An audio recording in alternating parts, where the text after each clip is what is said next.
Hi everyone, it's me, it's Heather.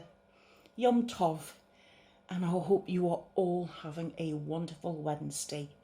No matter what you're doing, I hope you can take a little bit of time out and just listen to what is going to be our Wednesday folk tales. So, by popular request, I've been asked today to read you the story of The Princess and the Pea by Hans Christian Andersen. This story is remarkably short. I haven't heard this story in, I've got to tell you, it's got to be over 40 years since I last heard this story. I know there's been some kind of Disney princess movie made recently, but I'm not sure which one it is. I think she's called Princess Tiana or something like that. It was a conglomeration of The Princess and the Frog, something like that. But anyway, I've looked at it and it's not going to last very long. So what I've decided to do is give you 3 for 1 today. I've decided to read you The Princess and the Pea. Then I'm going to read you The Princess and the Frog. And then I'm going to read you a story from J.K. Rowling's Beedle the Bard, which was suggested to me by our very own Daphne. So, hi Daphne, how are you today? And just for you, because it was because of you that I got the book, and you and I both know how much I paid for it, which was buttons. But it was all thanks to Daphne that I was made aware of Beedle the Bard. So I'm dedicating this to you, Daphne, because you deserve it. You are such a fantastic Havener and a wonderful, lovely, supportive friend to me. I mean, an awful lot of Haveners are, but, you know, I've got so many friends now through the Haven that it's so difficult to choose between any of you. So just what I want to say is, for today, Daphne is today's star. So this today is dedicated to her. And no doubt I will be dedicating next Wednesday to someone else in the Haven. I think that would be a nice thing to do, a mitzvah, because it makes people smile, you know, when they're held in high regard. And I do hold Daphne in very high regard. She is a lovely, lovely, lovely person. She really is. And I'm so proud that we're friends, very happy that we're friends. So anyway, Daphne and everyone else in the Haven, I would like to start off our Wednesday folk tales by hoping that everybody is happy. Please sit back, relax, and listen to our first tale by Hans Christian Andersen, The Princess and the Pea. And I hope you enjoy it. And I hope it brings back a lot of happy childhood memories for you.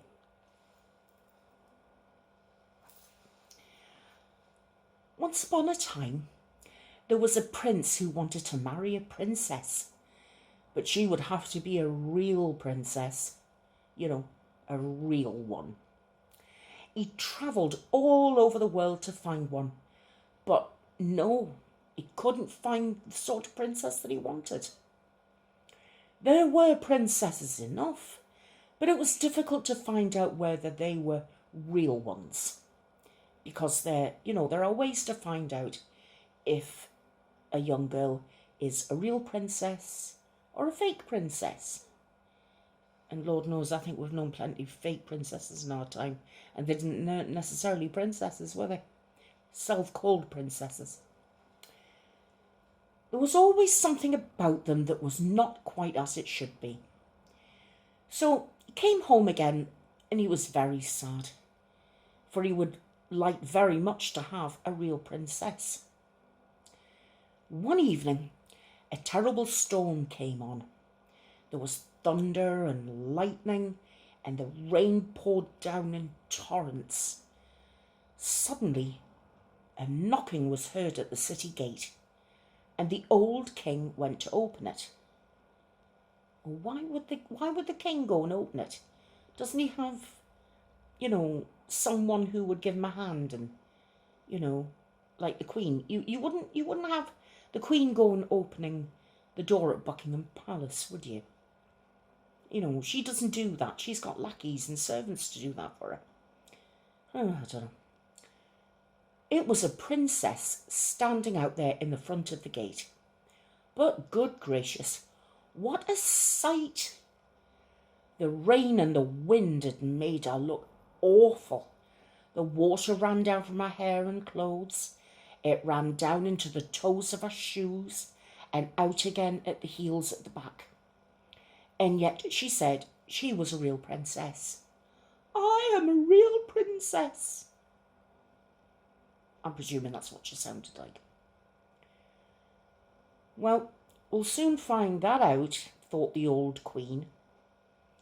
So she said nothing, and she went into the bedroom, took all the bedding off the bedstead, and laid a pea on the bottom. Then she took 20 mattresses and laid them on the pea, and then 20 eiderdown beds on top of the mattresses. Well, the princess went to bed. Obviously, I mean, they had to give her a nightie as well and give her a bath or something to wash her hair and what have you. I'm presuming. Well, the princess got into bed and she had to lie in that all night. And in the morning, when she got up, she was asked how she slept. Oh, very badly, she said. I've scarcely closed my eyes all night. Heaven only knows what was in the bed, but I was lying on something hard, so that I am black and blue all over my body. It's horrible. Well, now they knew that she was a real princess because she'd felt the pea right the way through 20 mattresses and 20 eiderdowns. Nobody but a real princess could be as sensitive as that. I don't like the feel of hard things underneath my mattress. Because we recently got rid of an old one that you'd feel lumps. So we got a new mattress and I don't feel lumps anymore. But I'm a princess in my head. But that doesn't really count these days, does it? Well, especially not to my psychiatrist. So the prince took her for his wife, for now he knew that he had a real princess. And the pea was put into a museum, where it still may be seen to this day. Well, as long as nobody's stolen it. And that there is a true story.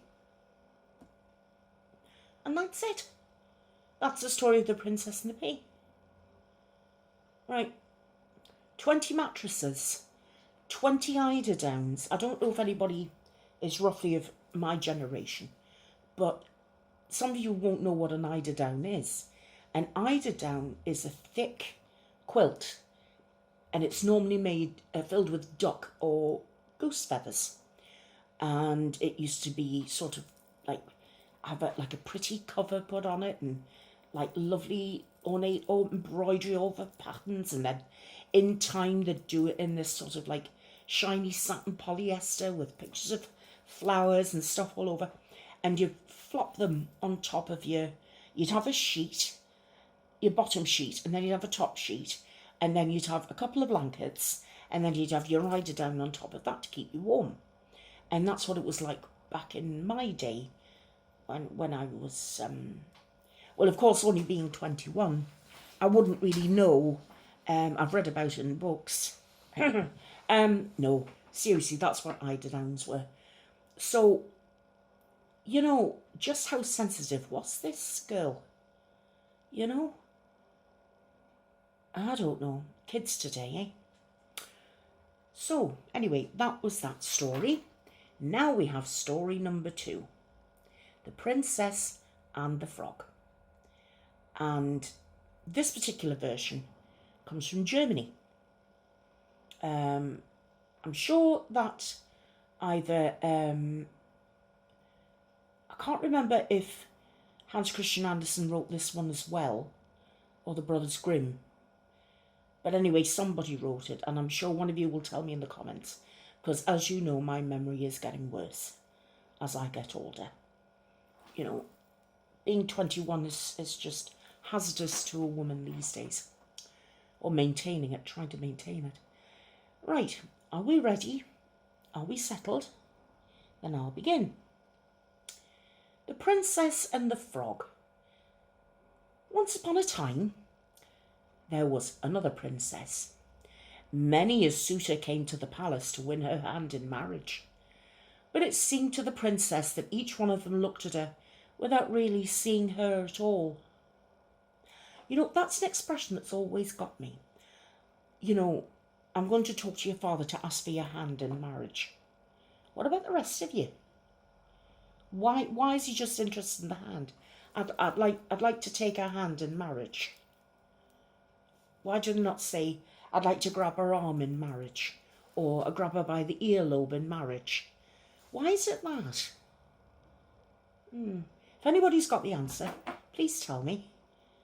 I don't know if you can Google it. I might try Googling it, but I might give you lots of homework. You could Google it and tell me. They act like there's nothing more to a princess than a fine crown and royal dresses, she said to herself with a frown. One afternoon, after one of these visits, the princess thought, sometimes I wish I was little again. She found her favourite ball from childhood, the one that sparkled when she threw it up into the air. And when she threw it right up, and the sun seemed to come all the way round it, and it sparkled like gold. She took the ball to the palace yard and threw it higher and higher. One time she threw it extra high, and when she went to catch the ball, she tripped on a tree stump. The ball fell and plopped right down into the royal well. She raced over to fetch her ball before it dropped too far, but by the time she got there, she couldn't see it anymore in the water. Oh no, she moaned, this is terrible. But just then, a small green frog poked its head above the water. Maybe I can help you, said the frog. Yes, said the princess. Please get my ball. No problem, said the frog. But first there's something I must ask of you. What do you mean? It's for you to spend time with me today. I'm not sure I know what that means, said the princess. Just spend time with me today, said the frog. All right then, fine, said the princess. Now, please, will you get my ball? I'm on it, said the frog. He dived deep into the well, and a few moments later, up he came with a ball held high in one hand. Thank you, said the princess, taking it from him. And she turned and started to walk away. Wait a minute, said the frog.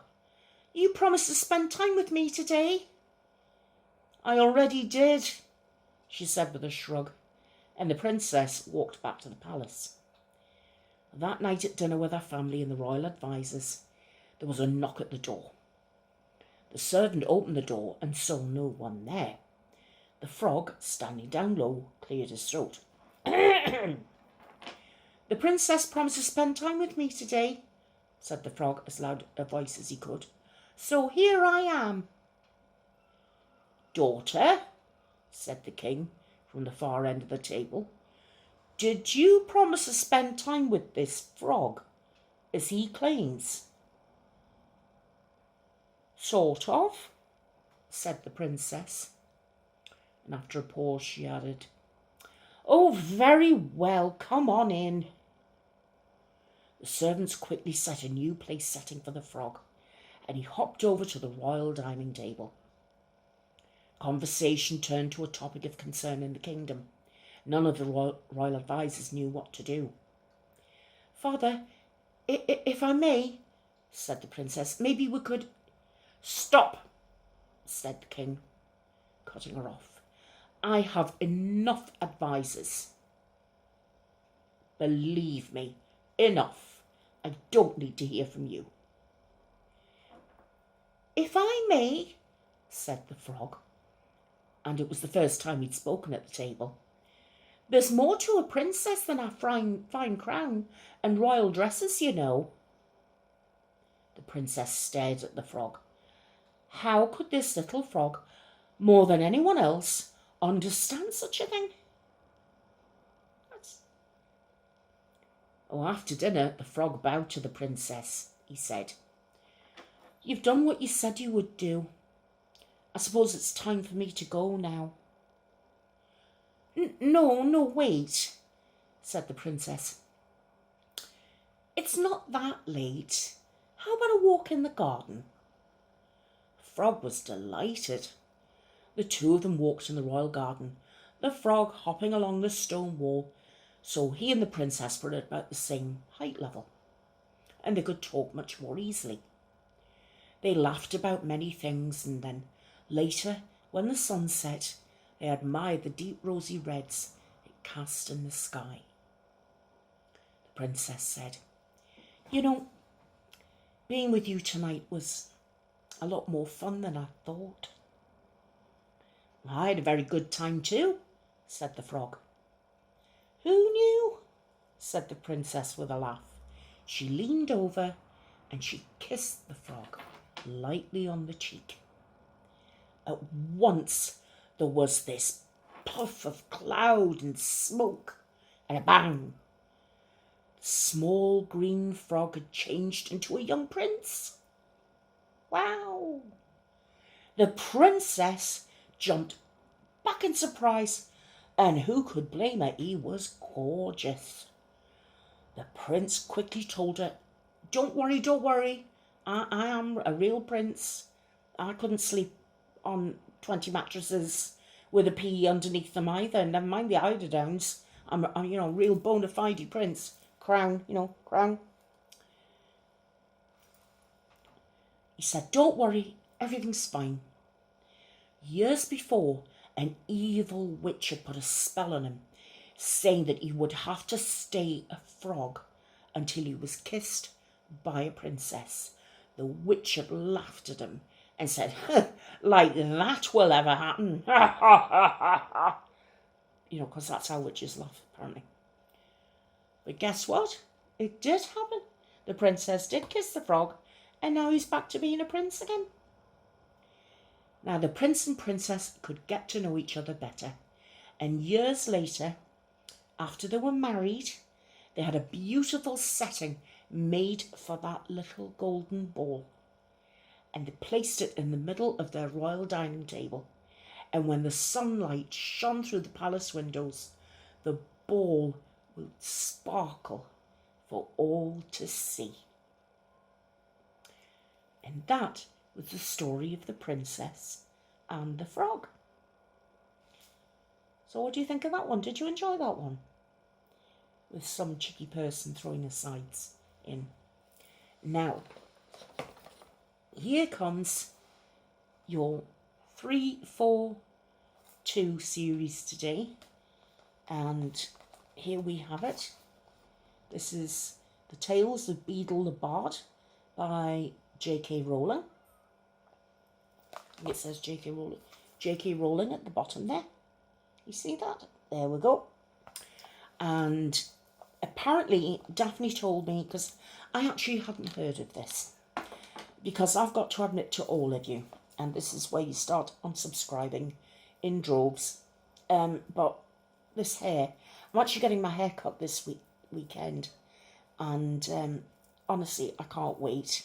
It's been 8 weeks since I last got my hair cut. I get it done every 8 weeks. And when you have that time that, you're about to have your hair cut and you can't do anything with it? Well, this is one of those weeks. Well, I'm getting my hair cut on Saturday afternoon, and I can't wait. I'm not getting really anything off the length. It's just going to be trimmed at the sides and this thing chopped.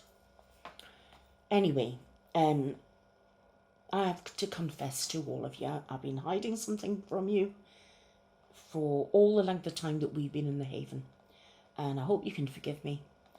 I've never read Harry Potter.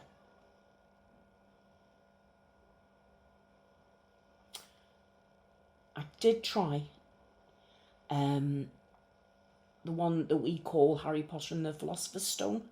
I think that's the first one.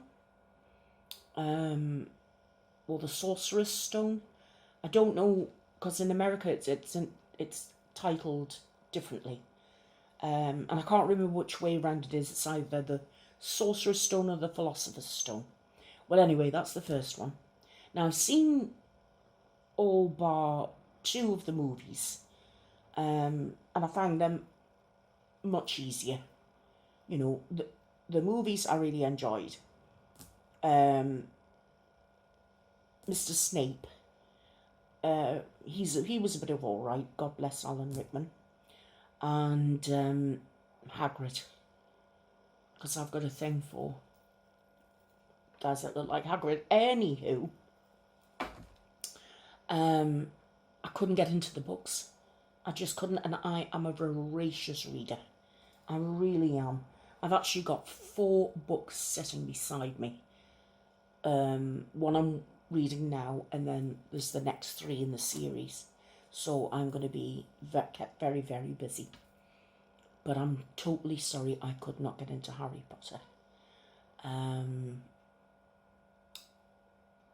I know my husband didn't read them because he wasn't that interested. That sort of thing doesn't interest him. But I couldn't get into that.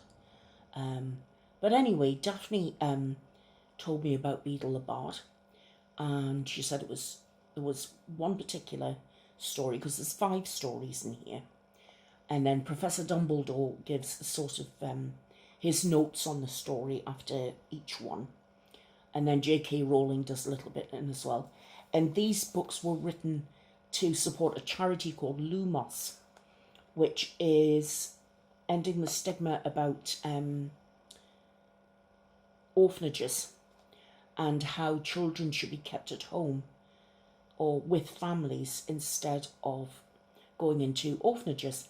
So with the sale of all of these books, J.K. Rowling is supporting them as well through charity work. But that's the reason why this was written, to raise money to go to this charity called Lumos, Lumos. So you might want to have a look at that yourselves. Daphne told me that there's a story in here that's the most popular one, and it's about the 3 brothers.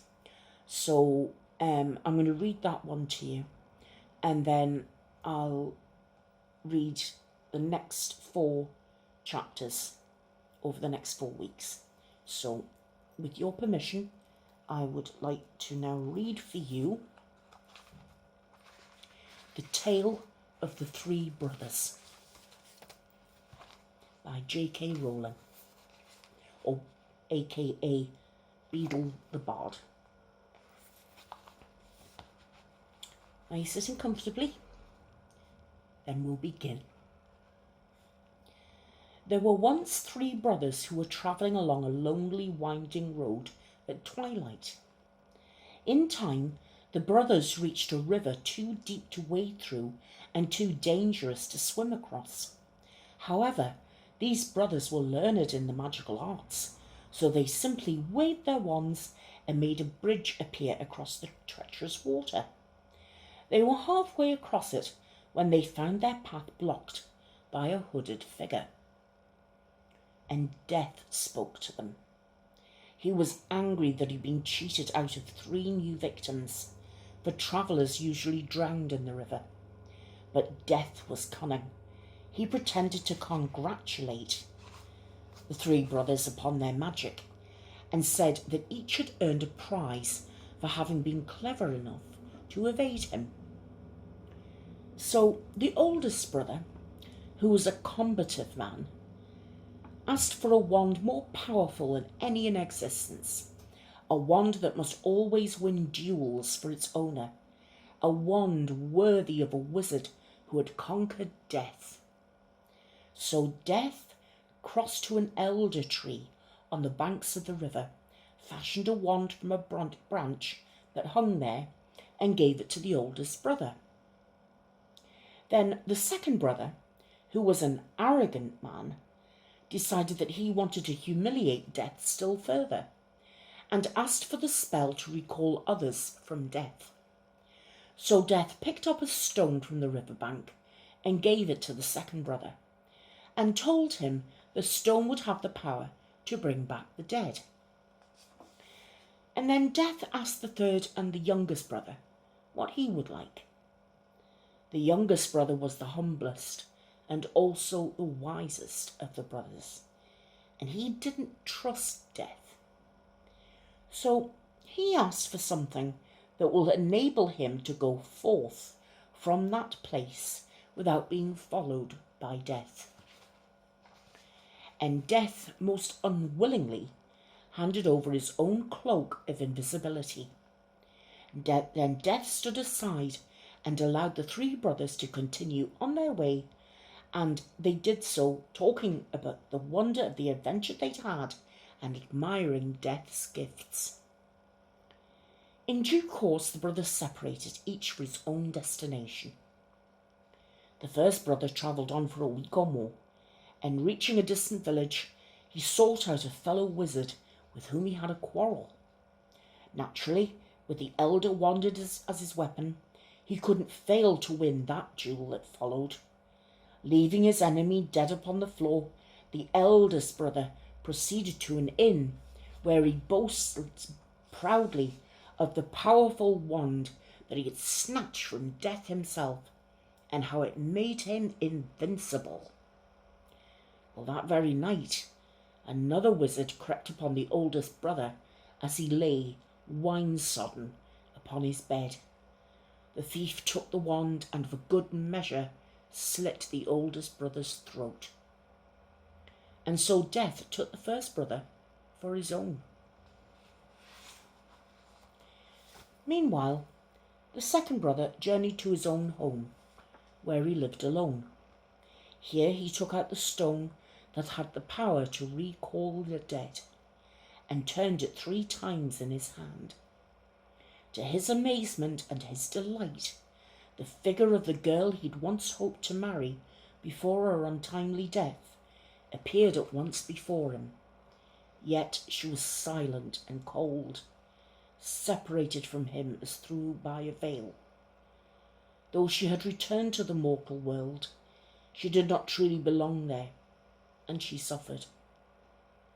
Finally, the second brother, driven mad with hopeless longing, killed himself so as truly he could join her. And so Death took the second brother for his own. But Death searched for the third brother for many years, and he was never able to find him. It was only when he had attained a great age that the youngest brother finally took off the cloak of invisibility and gave it to his son. And then he greeted Death as an old friend and went with him gladly, and as equals they departed this life. And that, my friends, is the story, the tale of the 3 brothers.